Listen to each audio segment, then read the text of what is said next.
Joe Tipton had some interesting things to say. I'll add interesting in a good way, Cart. Some interesting things to say about Jasiah Jervis's recruitment following his commitment to your Michigan State Spartans, our Michigan State Spartans. Why don't you just play the clip, though? I'll play the clip, but before I play this clip, I want to make something very, very clear. If anyone had a little bit of doubt about what's going on November 5th, 2025, for those keeping track, my life changed forever. My life Mm. changed forever with a simple tweet, a simple commitment that Josiah Jervis will be making his way to East Lansing. I shed a tear or two. It's he's one of my favorite players in this class. It's something that I've been emotionally invested in. It's something that I said, Will Wade, dance with me. Dance with me. Let's have this dance. Let's see who's better. Let's see who the crowd wants. And they chose Big Cart. It is what it is, Will. I want to play this clip, though. Tipton has some things to say about how kind of this recruitment went down and how Izzo went about adding Josiah Jervis. How he landed at Michigan State, like Tom Izzo, he's not a young guy, right? I mean, he's not. I mean, feels like he's still in his prime. And they just made an Elite Eight, but Izzo made him a massive, massive priority. Like it is very rare that you see a head coach recruit a kid that hard as he did Josiah Jervis. He recruited him like he was the number one ranked player in the country.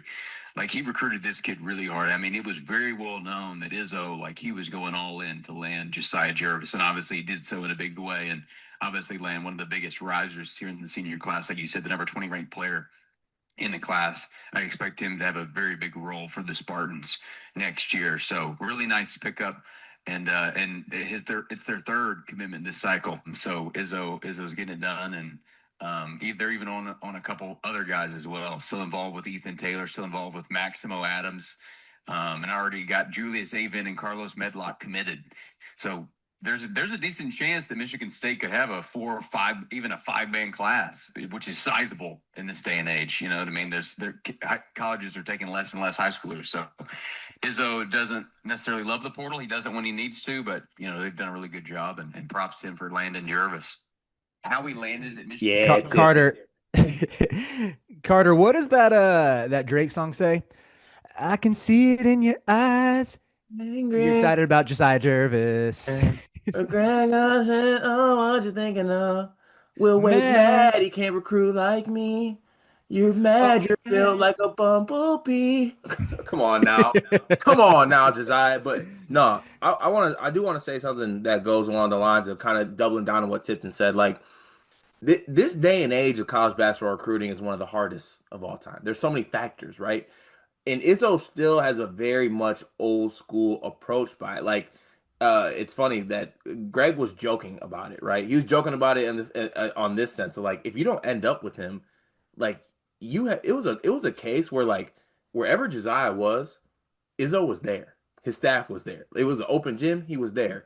Josiah wanted to grab tropical smoothie. Izzo was behind the counter. Like he was at every single turn and went all in to grab this kid, and he's rewarded with him being committed to the school. I think it just shows that like even in this day and age, and look, I'm one of the biggest doubters of Izzo. Like what's he gonna do to adjust to this, right? Like, because Mhm. obviously we know how he feels about the portal. He'll tell you how he feels about it, even if you don't ask him. He's just not a fan of it, right? So if you're not gonna be a fan of it, you need to go out and get guys like this. You need to go out and get guys like Ethan Taylor, who may possibly go to the school. We're still in on Maximo Adams. I know yours. We'll talk about that offline.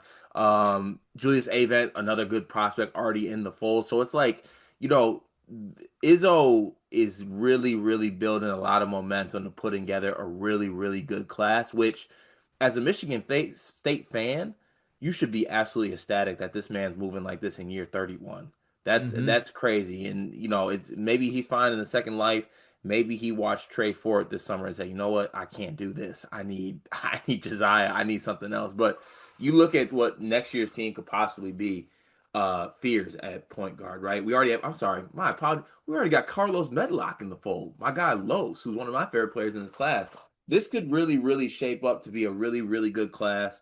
And obviously, Izzo's being rewarded for going all in on this. He takes the approach of more so not casting a wide net, which we can have discussions on whether that's the right move or not. But when it results in this and you end up getting who you go all in on, that's what it's all about. All that time, all that effort, all that, family feel, the Michigan State Spartan dog, woof woof, it all aligned with Josiah.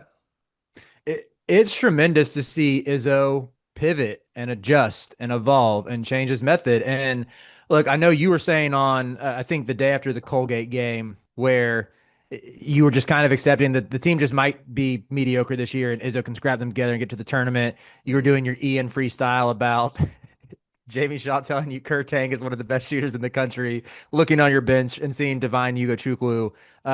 Is that his last name? Yeah, the Devon Ugochukwu, yeah. Okay, because I know that Duke has Iffy Ufo Chokwu, and I wanted to make Yeah, sure I it's wasn't confusing Ugo the two. Chukwu, I think. Ugu Chukwu.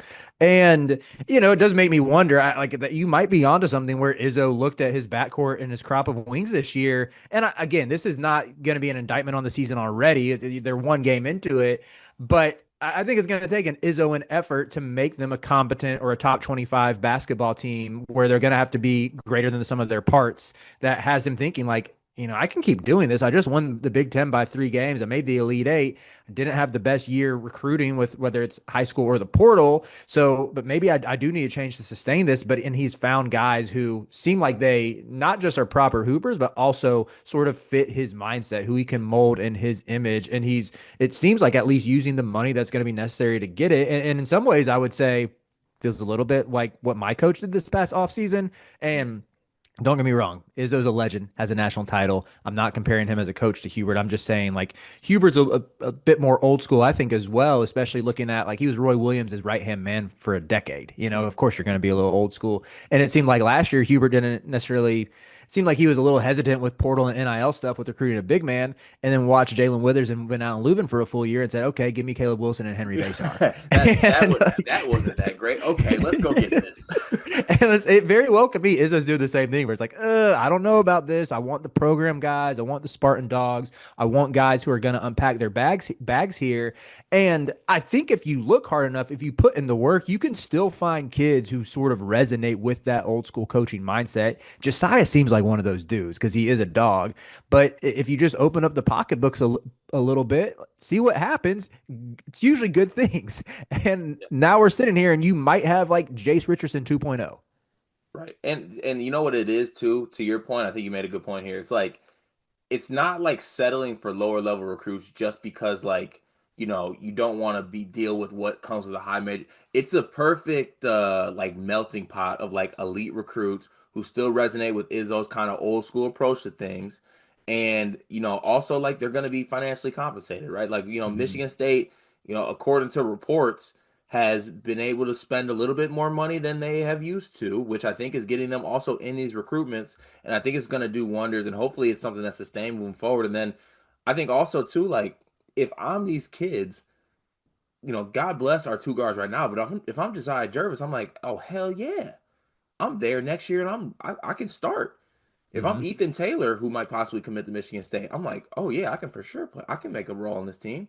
Julius Avent, same way. Carlos Medlock, same way. So it's like I think that you are in a great spot where you can, still work with what you kind of like your bread and butter with Izzo, but being able to still be in a spot where you can, get the players you want, get the guys that fit as well, that don't want to make Izzo pull out his hair. That is, he ain't got much left. My dog is 31 years into this game. He's been coaching for a long time. So it's like you just want to make sure that you are able to get a good mixture of everything in here. And it started with Josiah. So honestly, it started with Carlos Medlock. That was the Mm-hmm. first domino to fall.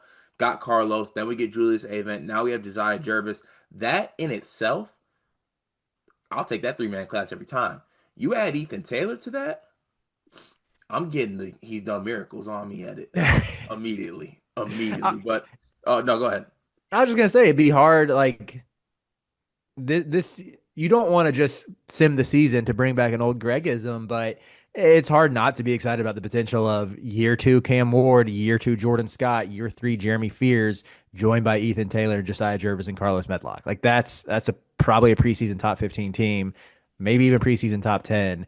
Just given Izzo, like I don't see how it's outside of the top 10. Honestly, the more I think about it, but top five, It might be top five. It comes top five. and it look. I'm not like a sim the season type because let's not get it twisted. I'm gonna tune in to Michigan State basketball anytime it's on the TV, but it does give me a little bit of sense of like I'm just gonna sit back and like you know let's see how this year plays out. Let's see what happens. Happy, healthy, and let's all go about our day. But no, great to have Josiah in the fold, and also great that Tipton provided that little, that little tidbit about how Izzo approached this.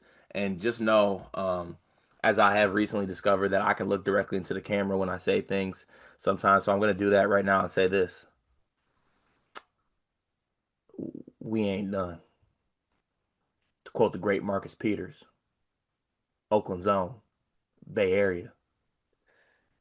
We ain't done yet. Tune in to Sleepers Media for all your updates.